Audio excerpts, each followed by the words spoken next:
الحمد للہ وحدہ والصلاۃ والسلام علی من لا نبی بعدہ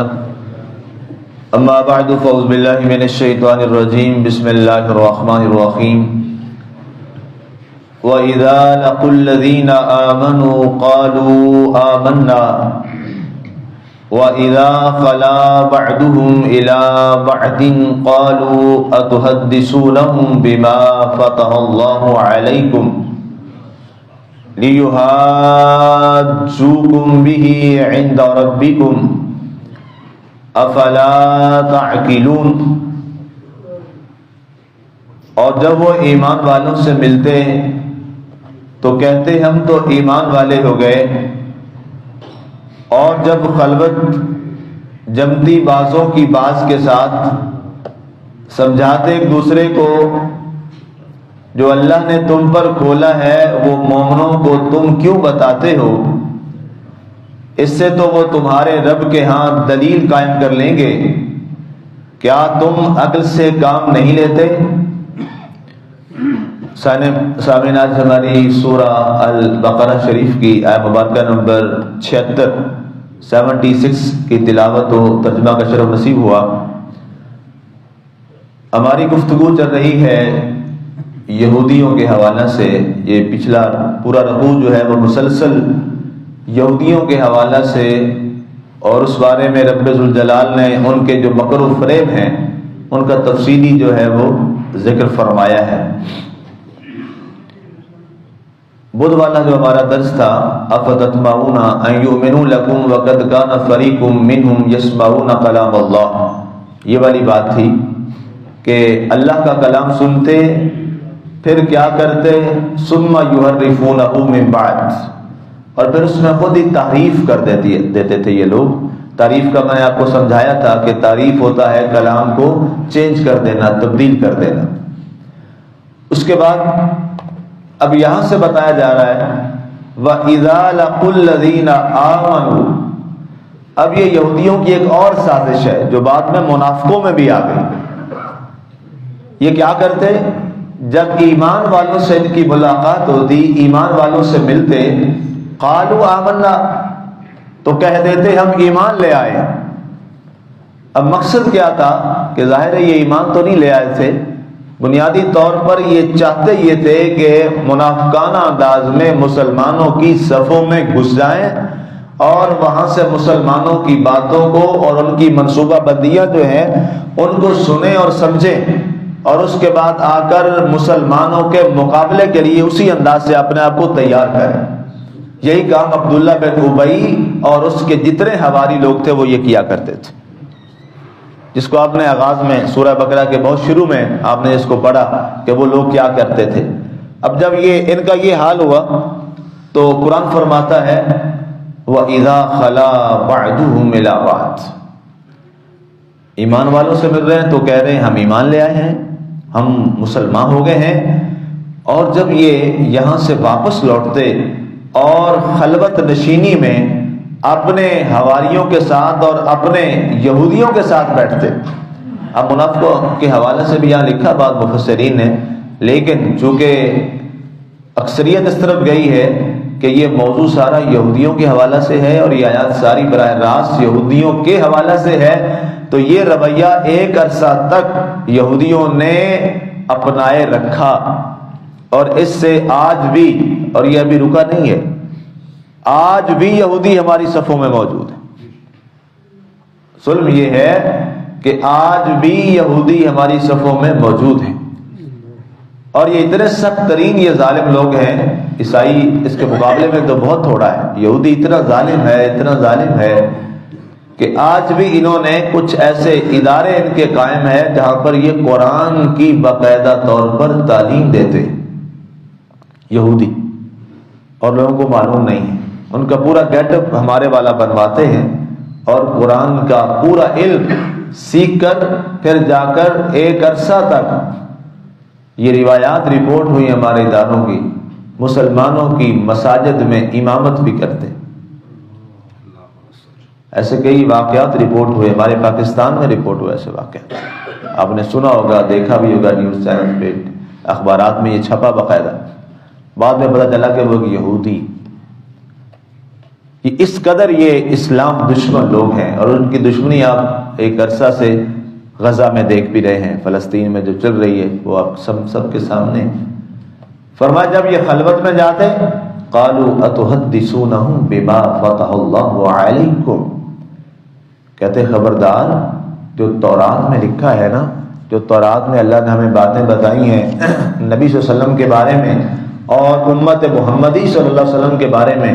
خبردار وہ مت کھولنا ان کے سامنے۔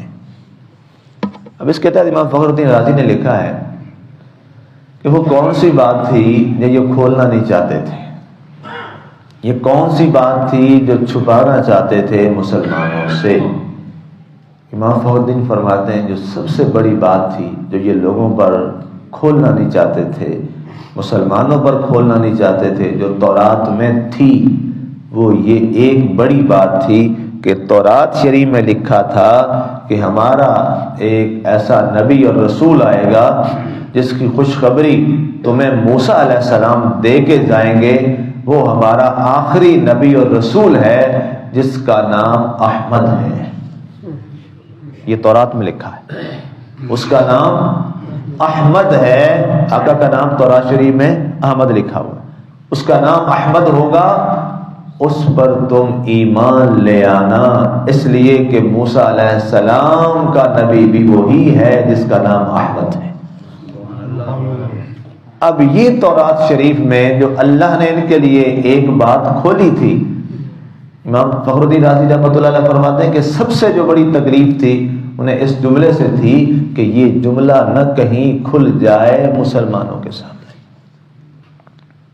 کہ اگر یہ کھل گیا تو گھر سے دلیل مل گئی کہ لے آؤ اب ایمان محمد صلی اللہ علیہ وسلم پر۔ اور یہی والی بات بائبل میں موجود ہے، اور بائبل نے تو اور کھول کے لکھا ہے۔ بائبل شریف تو یہاں تک لکھتی ہے برنباس کے چیپٹر نمبر 89 میں کہ جب وہ تکلیف میں پہنچتے ہیں تو اس وقت انہیں حکم ہوتا ہے کہ اب کیا کیا جائے، تو وہ عیسیٰ یسوع کا واسطہ دیتے ہوئے ساتھ کہتے ہیں کہ اے اللہ ہمیں فتح عطا فرما اس نبی کی برکت سے جس کو تو نے اپنا محبوب بنا رکھا ہے اور جس کی خبر ہمیں عیسیٰ یسوع عطا کرتے جا رہے ہیں۔ یہ تو خود بائبل میں لکھا ہے، اب انہوں نے وہ چیپٹر بھی درمیان سے اس کی وہ آیت بھی نکال دی ہوئی، لیکن پرانی بائبل میں یہ بات موجود ہے۔ اب یہ وہ باتیں تھیں جس کو قرآن نے فرمایا، قرآن نے ان کی ان باتوں کو کھولا،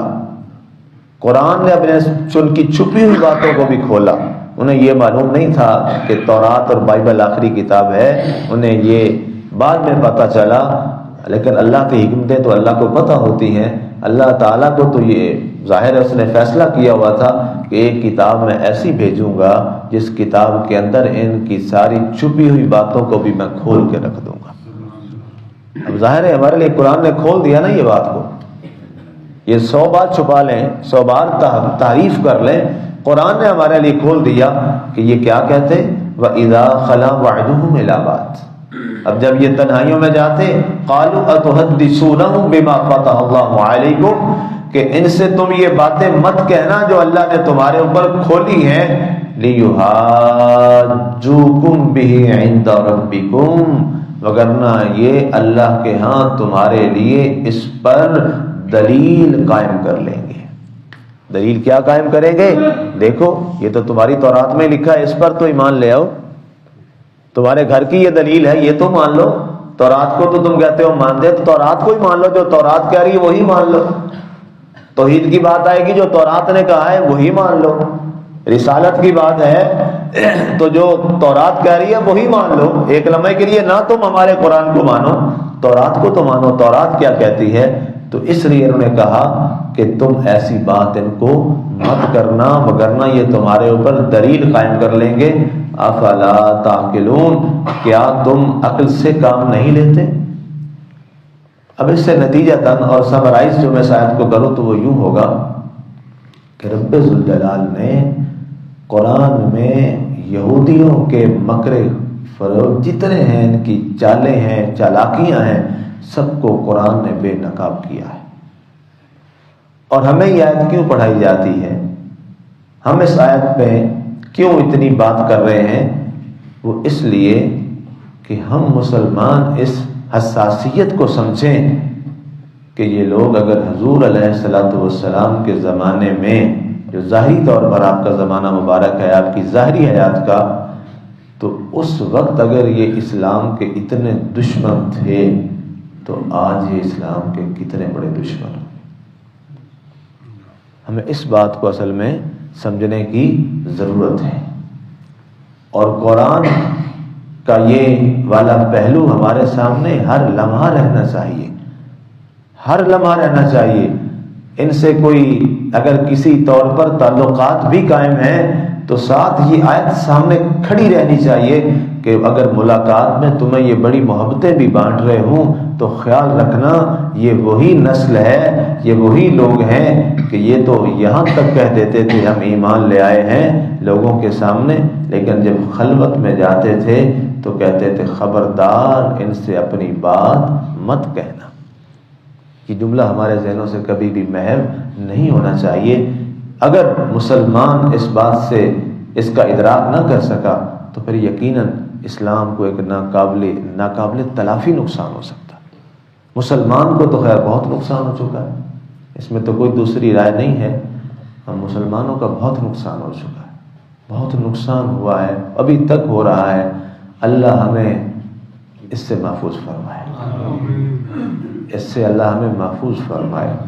جس تکالیف سے ہمارے مسلمان گزر رہے ہیں، ہمارے بھائی بچے، ہماری بیٹیاں بچیاں غزہ میں، فلسطین میں، باقی علاقوں میں، وہ تصویریں سب آپ کے سامنے ہیں، وہ حالات ہم سب کے سامنے ہیں۔ اللہ تعالیٰ آئندہ ہمیں